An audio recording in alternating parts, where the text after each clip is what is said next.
Tragic Arrogance. Wow. There's one you don't see much of. Oh my god, that's so many Blood Artist triggers. Is Mango dead? Who's going to get him? Today at Commander Replay, we check out 2 games with Rem Karolus and find out if we can find the Big Bird spell. Next on Commander Replay. I want to thank my awesome Patreon supporters. You guys are awesome. If you want to help support the channel and vote on which decks I play next, feel free to check out my Patreon, the link below. Welcome back, everyone. Playing some Rem Karolus Stalwart Slayer today. Take a look at this opener. 2 lands and a mana crypt, but no red mana, which is a little weird. Also, I'm cheating on lands a little bit in this deck. Maybe we go for like a land tax or a tithe. Yeah, land tax is in here. Might have to go for a land tax or a smothering tithe or something like that. We'll keep this. Well, Enlightened Tutor into smothering tithe is like kind of crazy. Brings it to our turn 1. There's a chain reaction. We'll play the plains. Maybe we'll hold off on the Enlightened Tutor till the end step. We're going to cast Enlightened Tutor. Getting Smothering Tithe. Play a Plains. Play a Mana Crypt. Play a Smothering Tithe. If this sticks, we will probably win the game. This is like one of the most broken things you can do. Treasure number 1. Importantly, that's red mana. That treasure. We can get our commander in. Although we don't have much of a follow-up here. You know, the thing with using the Enlightened Tutor for Smothering Tithe is that if it goes down, we don't have another tutor to go find, like, Sword of the Animist or something that's going to get us colored mana one way or another. Dragon Tempest is a card. Rupture Spire from opponent. That one's a little rough. There's got to be better choices than that. Brings back to our turn, Mana Crypt. Dockside Extortionist. Well, not a lot of value with that yet, but we will cast our commander, because why not? We can play this Shadow Spear and equip this Shadow Spear. We'll poke over to Mango first. We gain 3, they lose 3, and take 3 commander. Turn 2 Smothering Tithe on the play. It feels terrible when you're an opponent in that case. That's just such a hard thing to deal with. Springbloom Druid for opponent. By the way, if you liked the video, be sure to subscribe and ring the bell notification so you don't miss future videos. Opponent's going to cast Gadrock. Yeah, Gadrock's a pretty big flyer. It's going to have haste, and it's going to be able to do some damage. This only stops spell damage. We should take a read of our commander, by the way. It is brand new, out of Innistrad Midnight Hunt. 3 mana for a 2/3 flying haste. If a spell would deal damage to you or another permanent you control, prevent that damage. If a spell would deal damage to an opponent or a permanent opponent controls, it deals that much damage +1 instead. So this is going to protect you from your own burn effects, which is fantastic. This is a really exciting set of abilities. Reminds me of Firesong and Sunspeaker a little bit, which is in the deck. Doesn't give you the lifelink in the same way, but it gives you the other half that you need with that deck, which is preventing your own stuff from getting blown up. And that will bring it back to our turn. We go Tails, 1 the flip. Nice. Ooh, that's a Stoneforge Mystic. All right. Things are really shaping up now. Card draw or mana ramp? We have ramp kind of in the thing, so I think card draw. Let's get the Mask of Memory. Equip the Mask of Memory. Swing into the Emoti opponent. 2 lands. Let's... Ooh, our plains count's a little dicey. If we discard the plains, it's actually hard to get a Maria online. I think it's going to be the plains, though. Discard the plains. Dockside is just so good, and is basically what we're doing if Smothering Tithe goes down at some point here, so... Pass like that! We do have this chain reaction ready to go as soon as opponents are able to get some stuff onto the battlefield. Here comes Emoti. It's going to cascade into a Soul Ring. More mana. Brings the Dockside count to 2. Shadow Spear, I think, is a really good inclusion for this deck because you're playing a lot of red spells, and occasionally opponent stuff's going to have Indestructible, and if you need to remove that, this is a good way to do it. Thrill of possibility for opponent. That will trigger Smothering Tithe. They pay for 1. Can't pay for the second. Discarding a Kolagon. Yep, this is a Dragons deck. We'll talk about it in a second. Our first opponent is DJ Wars, a brand new Patreon, playing Emoti Celebrant of Bounty. It's a 5 mana 3/1 that cascades. Spells you cast with mana value 6 or greater have Cascade. It's a pretty wild commander. Cascade in the command zone is really strong. I've seen some budget builds of Emoti that are still very serious decks to face because it's just so much free value. So be careful with an Emoti. We probably won't let them live too long. They did mention that they have an Omniscience in their deck, and if that comes down, it's probably GG. So there's Vanquish the Horde. This is a bit of a control deck, and we do have a lot of removal. Removal isn't great when you're in the driver's seat. Removal's good when everyone else has, like, littered the board with creatures, and you're trying to blow everything up, so it's a thing. We're going to cast Aurelia right here, though. because with the mask and with our commander, that's going to be a lot of card draw that we really want. Finish off hitting each player with a commander. So this over to Firemaker and this to DJ Wars. Mask of Memory trigger. Chaos Warp and Thran Dynamo is a little awkward. I mean, I think it's going to be the Vanquish the Horde right here. We've already got a chain reaction ready to go, so... I did want to look at the Vanquish the Horde, but our deck isn't well protected from this one. I just put it in here because it's a new card in the off chance that we needed it for something, so that's why it's in here right now. Try to get a look at some of the newer cards. Back to combat. And we'll reverse the order this time. The 5/4 blocker, pretty tough to get through. Mask of Memory trigger, looking for a land. Particularly a mountain. Aggravated Assault. That's a card. Miraculous Recovery does mean that we can discard a creature. I think we can get rid of the Dockside. I'm going to leave the 3 mana up just in case we need a Chaos Warp for some reason. Didn't hit the land there. That's unfortunate. Maybe we should have kept that Plains. We're really soft to mass artifact removal. Luckily, none of our opponents playing white. That's good. But there's some mass artifact removal in green and red. Fortunately, most of it doesn't also hit the creatures. Thran Dynamo for opponent. Yeah, that's a good one. That is a good one. Soul of the Harvest. It's going to cascade. Yep, that's a good one. Into double major. Copy target creature you control. Except it isn't legendary if it's legendary. 2 Soul of the Harvests. That's kind of wild. We probably have to kill them. We don't have a way to stop all that value. At least they'll give us a lot of mana with all of that card draw. Up to 5 treasures. Continuing on our opponents, in the middle we've got Mango piloting Bladewing the Risen. I've faced this deck a number of times. He has it in paper also. And it's just a cute little dragon reanimator. He's going to dump a bunch of stuff into his graveyard, pull it out. We have a long history of every time he tries to get Drakuseth in, it immediately gets Swords or Pathed. Just like every single time. Like, it's not funny anymore type of frequency. He's kind of on the slow start here.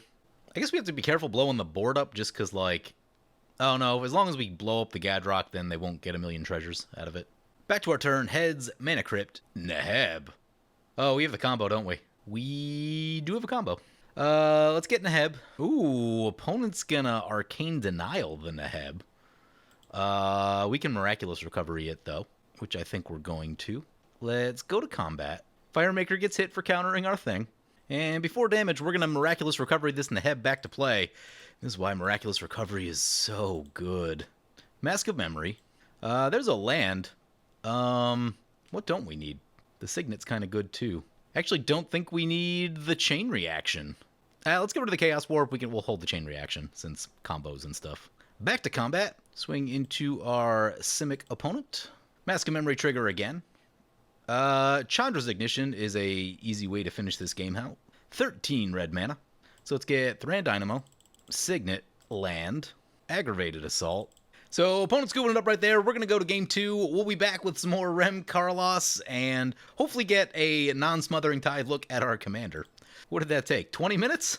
20 minutes, not bad. That's a fast game. It's a really fast game. Welcome back, everyone. Playing some more Rem Karolus today. Take a look at this opener. We've got 3 lands and a Mask of Memory and a Smothering Tide. Yeah, I think that's pretty good. We'll go ahead and keep. Looks like we're going first in the turn order. Drop the Scalding Tarn, crack the Scalding Tarn. Let's get the Alpine Meadow since it comes in tapped, and we'll pass like that. So while opponents are taking their turns, let's take a peek at the deck. We didn't really get a chance to look at it in the first game because the first game went so quick, but essentially the plan with this deck is a little bit of combat with a lot of burn. That was kind of what I was aiming for here. So you see a lot of burn spells: Earthquake, Rolling Earthquake, Fault Line, Jaya's, Crackle with Power, Blasphemous Act, Chandra's Ignition, Chain Reaction. And those pair really well with stuff like Torbrand, Neheb, Teralf, but most especially this Repercussion, and all of that stuff pairs really well with our commander. So the plan here is definitely a lot of burn, but we still have some combat elements because our commander is a really good target to put swords on it. Not so much for damage, but for value. Stuff like Mask of Memory and Sword of the Animists are going to be nice little cards to get on your commander and swing away and just keep getting that value every turn, and then you wipe the board as you need to. So these are kind of your value engine with the commander, and then everything else is sort of the win condition. But it is possible that you may be able to kill someone with commander damage with this deck, but it's not really the primary goal. We also have some combos with Sword of Hearth and Home and Aurelia. We've got Neheb and Aggravated Assault, as well as Feast and Famine Aggravated Assault. So we do have some combos in the deck as well.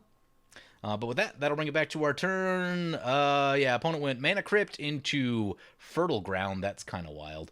And over here, we've got Soul Ring into Talisman. Also pretty wild. We're going to play a land and drop a Mask of Memory and be very sad. Sythis coming in. Yep. Sanctum Weaver coming in. Opponent draws a card. Yep. Wow, they are off to the races. Mana Crypt. Mana Crypt does crazy things. Also, the double ramp start with Mana Crypt into Fertile Ground. Signet for opponent. I hope someone brought some removal. We do have a bunch. We just don't have any in hand, so that's not the best. But in comes the Teysa Karlov. That's a Keeper of the Accord. That could be helpful at some point. Let's get a mountain into play. Let's cast our commander. Unfortunately, cannot equip the mask this turn. When in doubt, attack Mango. Also, he's ahead by a lot. Next turn's going to have to be the Smothering Tithe. Unless we catch like a Mana Rock off the top, we won't be able to get Smothering Tithe and Mask of Memory equipped, which is unfortunate. Opponent does take a hit for 2 commander on them. Lose the Mana Crypt flip down to 36. Omen of the Hunt. Yep, get the card draw started. Like, soon they'll probably be able to make so much mana that they'll actually be able to pay for Smothering Tithe, which would be unfortunate. That's a doubling season. I'm sure that won't cause any problems. So one of the issues with this deck is that this deck is loaded up with red board wipes, which mean it does not have as much artifact and enchantment removal as I usually do, and that might be something that I need to work on. Opponent's going to poke us with the Sythis. Yep. If opponent could do anything to slow this down, that would be super helpful. Signet. Kroxa, Titan of Death's Hunger. There's one I haven't seen in a while. Sacrifice it unless it escaped. When it enters the battlefield or attacks, each opponent discards a card, then each opponent who didn't discard a non-land card loses 3 life. Ugh, gross. Keeping the land. Definitely keeping the land. Keeping the Smothering Tithe. Keeping the Aurelia. I guess we're losing Enduring Angel. We do have a Miraculous Recovery in the deck, so we can get it back. Opponent swings with the Teysa Karlov and then gets a Skull Clamp onto it, and then he's going to cast a Diabolic Tutor. Brings it back to our turn. There's a land. I mean, it's gotta be the Smothering Tithe. Opponents are fortunately tapped out. We'll go for the Strip Mine first. Yeah, I mean, I think it's still just got to be Mango. Got to keep poking Mango. That's way too much mana in card draw. Basically ready to cycle through his deck. Lost the flip. We're getting there. Smothering Tithe trigger. He's paying. Arasta of the Endless Web. Whenever an opponent casts an instant or sorcery spell, create a 1/2 green spider with reach. Pretty good. We do get a token this time, though. Retreat Tomb Area. Smothering Tithe. Pays. Smothering Tithe trigger. Another treasure. That one's good, actually. That means we can go Aurelia and Mask of Memory and get that sweet, sweet card draw going. King Narev's Betrayal. I don't even know if I saw this one. Is that of Kaldheim?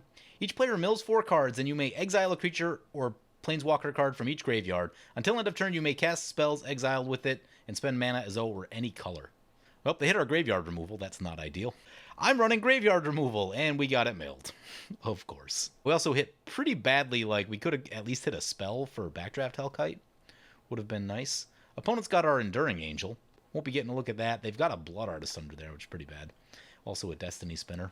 Night's Whisper. Triggers Arasta. Triggers Smothering Tithe. Keep that mana coming. This could be a counter spell. Would not be the best. Radiant Scroll Wielder is a magic card. Instant and sorcery spells you control have lifelink. At the beginning of your upkeep, exile an instant or sorcery. You may cast it this turn. If it would be cast this way, put it into exile instead of the graveyard. No spells yet. Haven't found any spells.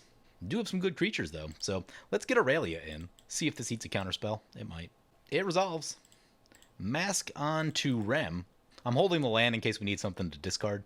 And start swinging. That is Reach. Oh, that's so annoying. These all have Reach, so we can't go there. I guess we're going into Fish for around here. Mask of Memory trigger. More lands is not what we need. Discard the Battlefield Forge. Back to combat. Swing over to Mugen. Mask of Memory trigger. Repercussion is a magic card that can get us going. Discard the Mountain. Play the Marsh Flats. Crack the Marsh Flats. I'm going to hold off on the Repercussion. That's a play that might get noticed. Still can't find the burn spells, though. It's not the best. Some chance that, like, Fish could wheel, given the deck that they're playing. So, our opponents, by the way, are Sythis Harvest Hand. Whenever you cast an enchantment, you gain 1 life and draw a card. So much free value. Why is it 2 mana? That should probably be a 4-drop, right, for those abilities. Am I crazy for thinking that? In the middle, we've got Fish Said Fish piloting Sedris Trader King. It's going to be a Reanimator deck. Each creature in your graveyard has Unearth. And then finally, we've got Mugen piloting Teysa Karlov. That's going to be your Death Harmonicon type deck, where Lots of sack effects, probably some tokens, creature tokens they control of vigilance and lifelink. I always forget about that part. But whenever a creature dies, it triggers an ability a second time. It's pretty good. Nahiri's Binding, yep. Aurelia can no longer attack. Is not ideal. Actually wouldn't mind a little bit more mill. We milled very poorly last time and did not get what we needed, so. This deck does not have a lot of, like, mass enchantment removal. Let's take a peek at it. We do have a Dismantling Wave. Yeah, if we find it, we'll have to play it. We've also got a Heliod's Intervention. I think that's about it. I guess there's a Sinew and... No, there's no Sinew and Steel in this one.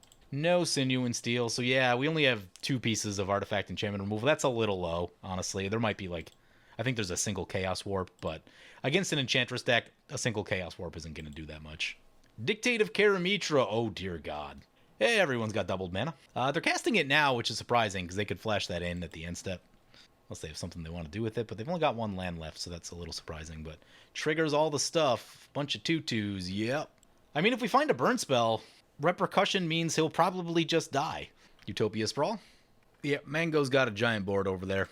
Opponent can cast the cards they exiled with the thingy. None of them really solve the issue, though. Blood Artist is tricky, because if there's a lot of creatures in play, then we could get killed. That's a thing that could happen. Blood Artist coming in, yep. Makes board wipes dangerous. Kroxa coming back, ugh. Think I'm gonna go with the Plains. These cards are too good. Kroxa dies, Blood Artist. Gonna start working on Mango, yep. Gonti, Lord of Luxury. Targeting the Enchantress deck. Destiny Spinner coming in. We need a big draw, is what we need. Opponent's gonna Vampiric Tutor. I mean, I wonder if that has to be a board wipe. Now, if they go for a white board wipe, that's really bad for us. But, I don't know if they're running Hour of Revelation in that deck. If they go Austere Command, like, they probably have to go creatures and enchantments, and that would blow up our Smothering Tithe, but at least it would leave our treasures intact, and I'd be fine with that. I mean, it's not amazing, but we have Keeper of the Accord, which can find some lands too, and kind of keep us going in the ramp department. Tragic Arrogance. Wow. There's one you don't see much of. That's gonna crush our mana, I think. Yeah. I think we get to keep Smothering Tithe, though. Probably lose our Mask, which is bad. Opponent's gonna keep the Mana Doubler, so at least we'll have that. Won't be completely dead in the water here. Tragic Arrogance. Yeah, we gotta keep our Smothering Tithe. Keeps our Mask. Much appreciated. Much appreciated.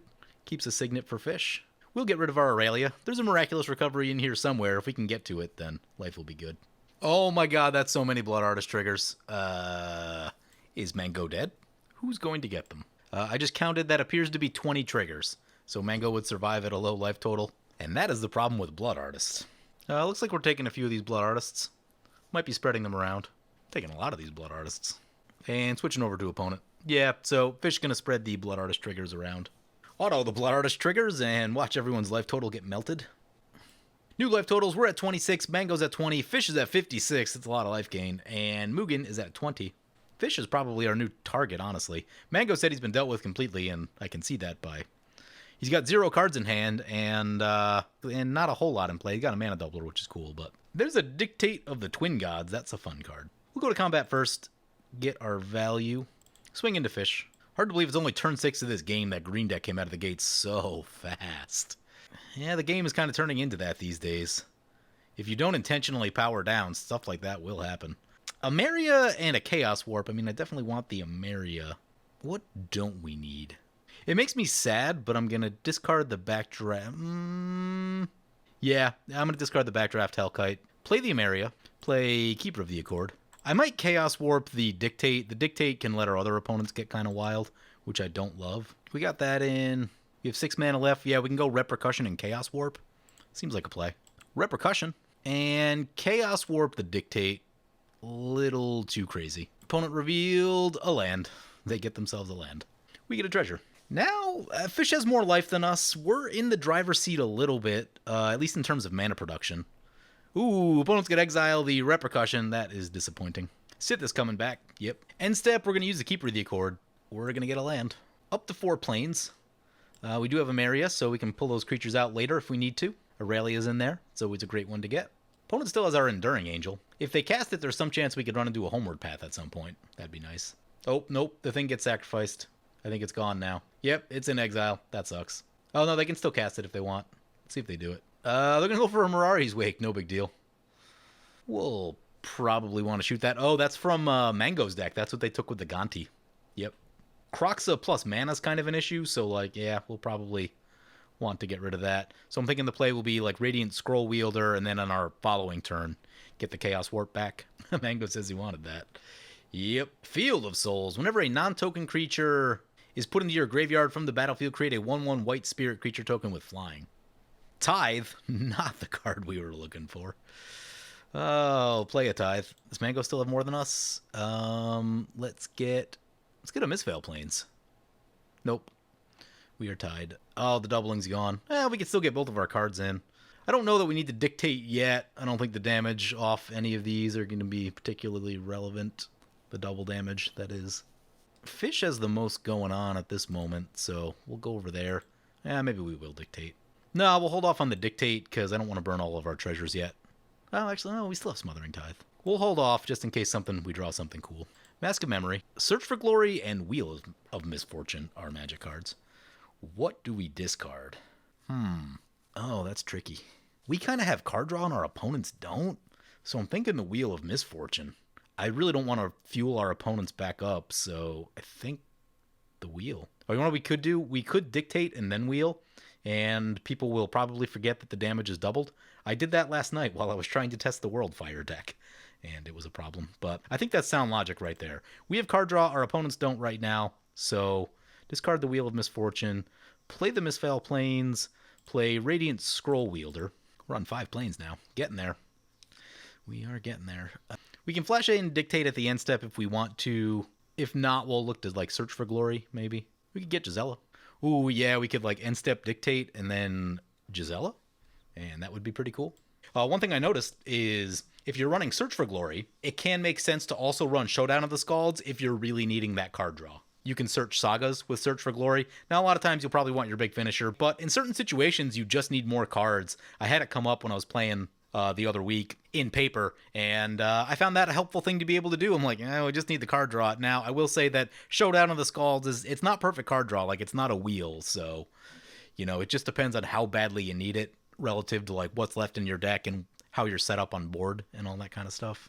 Kroxa's coming back. That is not great. Discard the Dictate or the Search for Glory? I want to discard the Search for Glory because we can flash in the Dictate if their plan is to recast this Kroxa. Also, we can get it from the graveyard. Yeah, that works. Okay. Discard the Search for Glory. Kroxa stayed on the battlefield. That's good news. Sort of. It is a 7/7. If we double the damage, it's a little scary. Fish is going to Slave to Bolas our commander. I suppose there are worse things. I believe we still get the Mask trigger. Pretty sure that's how that works. Gonna swing that over to Mugen. Okie dokie. Well, since that's happening, we might as well just flash in the Dictate. Does have 3 power. Yeah, that'll be a sizable commander hit. So flash in this Dictate. Although Mugen did clean up the mess over there. Flash in the Dictate. It's a little savage. We probably shouldn't, but looking out for our own interests also. Mask of Memory will trigger.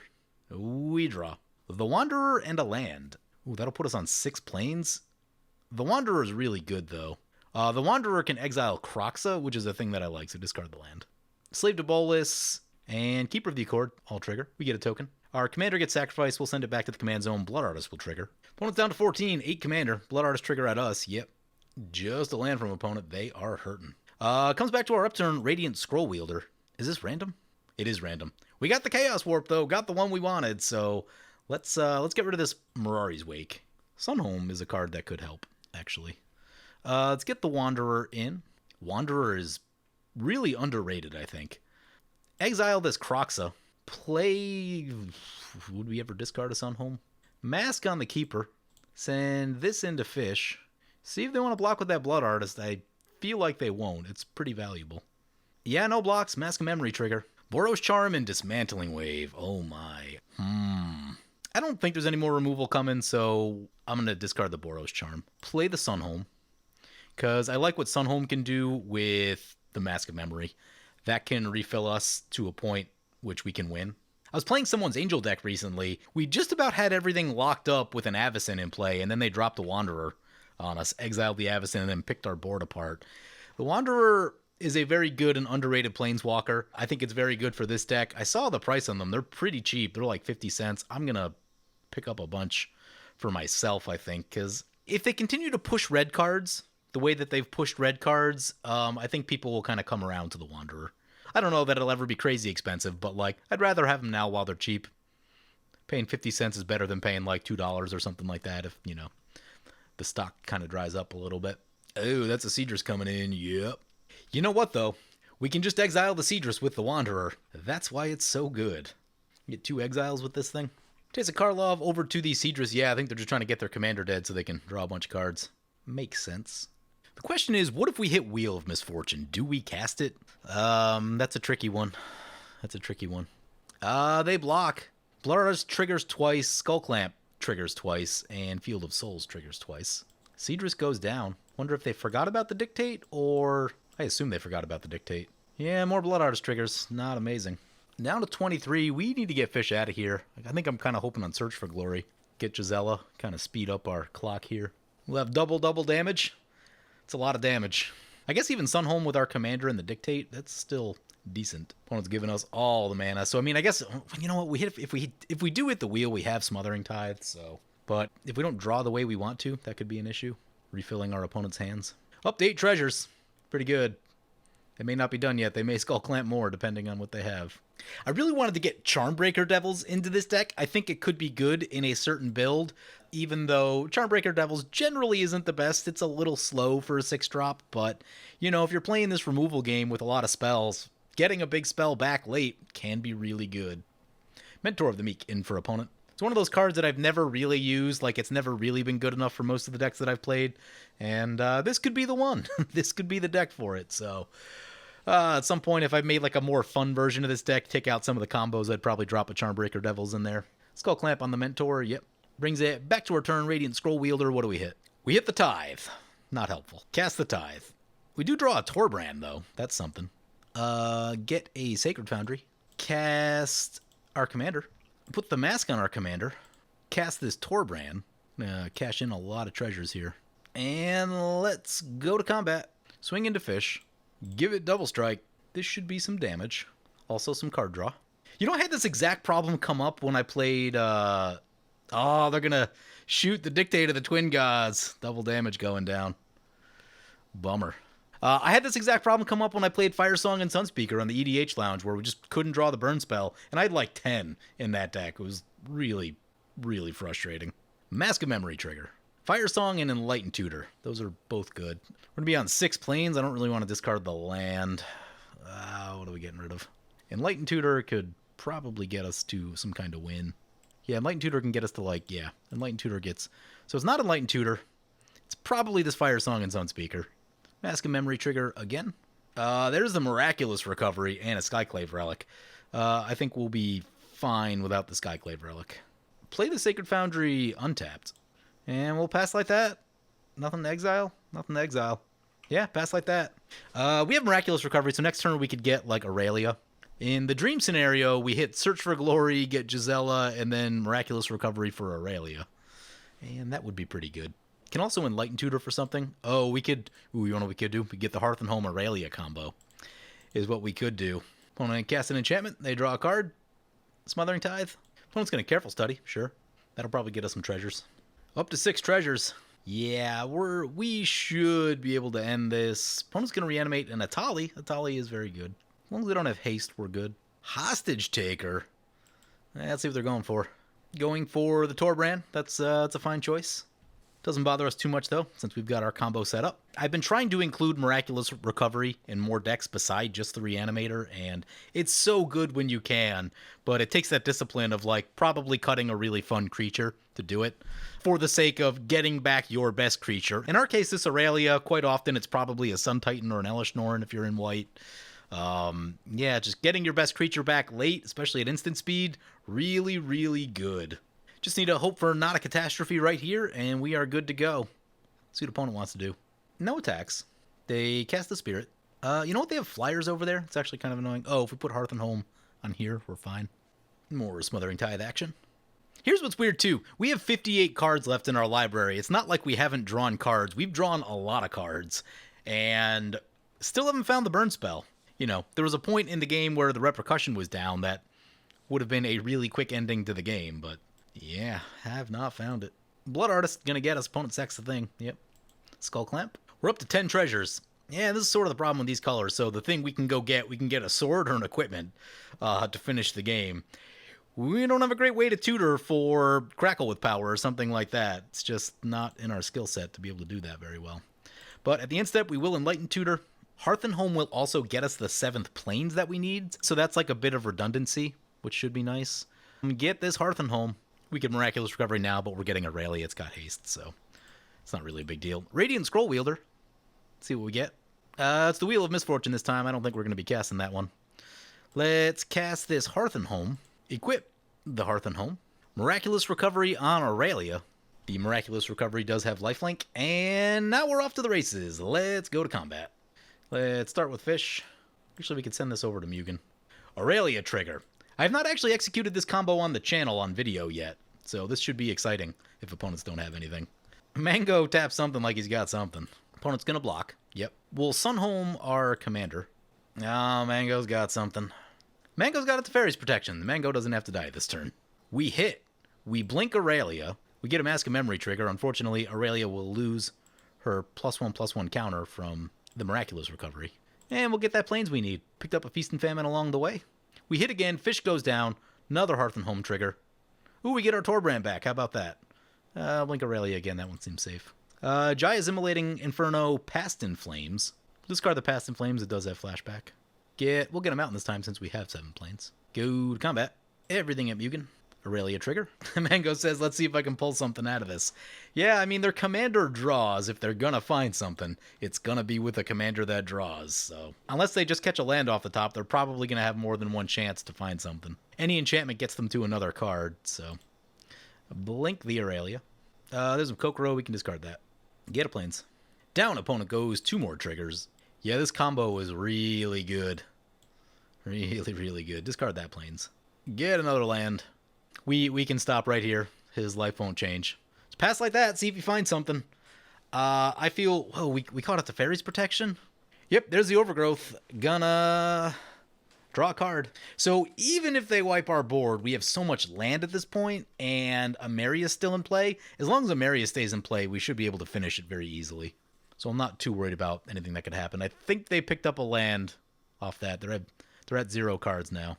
Brings it back to our turn. There's Radiant Scroll Wielder and Ameria. We'll get back our Backdraft Hellkite, because why not? We finally found a burn spell. Let's play a burn spell. Oh, they scoop right there. Okay. We were just about to get our burn spell after we had 44 cards left in our library, so the burn spells game got a little weird right there. Game has ended. All right.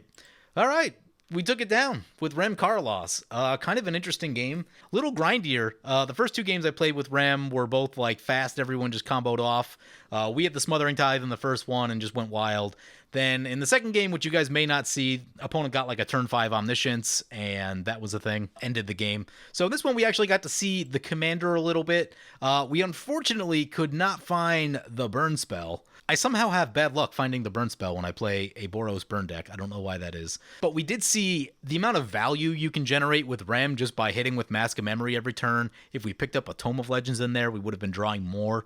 Probably need to put like a Blackblade Reforged in the deck just in case you get into that situation. It just gives you another means of being able to do damage and be effective, and then if that goes down, then you kind of switch to the burn plan is kind of the thing. There's probably some balancing that needs to happen, like, you know, if we could get another burn spell in here. We also need to get some more artifact and enchantment removal in here, especially if we're facing an Enchantress style deck. I guess the Enduring Angel can come out. That was just in here for testing reasons. The big question that I know a lot of people are going to ask about is Stuffy Doll and Brash Taunter. So what's interesting about these is that Rem prevents the damage to your creatures from your spells. So that means that if you Blasphemous Act and Rem's in play, Stuffy Doll and Brash Taunter won't be very good, which means you need to get your commander out of play to make them good.